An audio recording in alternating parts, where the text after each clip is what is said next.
یاد رکھیے گا آپ، ایمرجنسی لگانا کوئی اتنا آسان کام نہیں ہے، جوئے شیر لانے والی بات ہے۔ آرٹیکل 232 سے 235 تک پڑھ لیجئے گا۔ سب سے اہم ہے صدر پاکستان۔ کون سے ایسے حالات ہیں؟ مالیاتی ایمرجنسی کی بات بھی کر گیا تو صدر کا کردار بڑا اہم ہے۔ یہ پھونک مارنے سے، اسی لیے صدر کو ہٹانے کی بڑی سازشیں اور کوششیں ہوئی۔ صدر کو تو امپیچمنٹ کے علاوہ ہٹائے نہیں جا، 2/3 اکثریت چاہیے آپ کو۔ تو ایمرجنسی بھی ایک خواب ہے، صرف یہ آپ کو ڈرانے کے لیے، یعنی وہ ڈرا رہی ہے نا، ڈر کوئی قوم نے نہیں ہے۔ قوم اب سپریم کورٹ کے ساتھ کھڑی ہے۔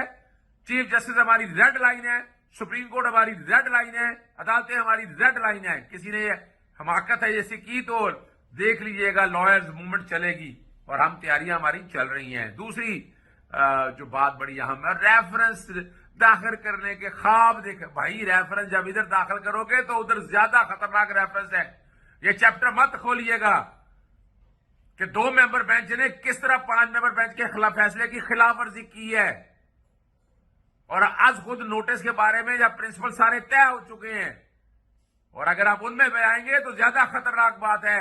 سپریم کورٹ کے معاملات میں مت مداخلت کریں۔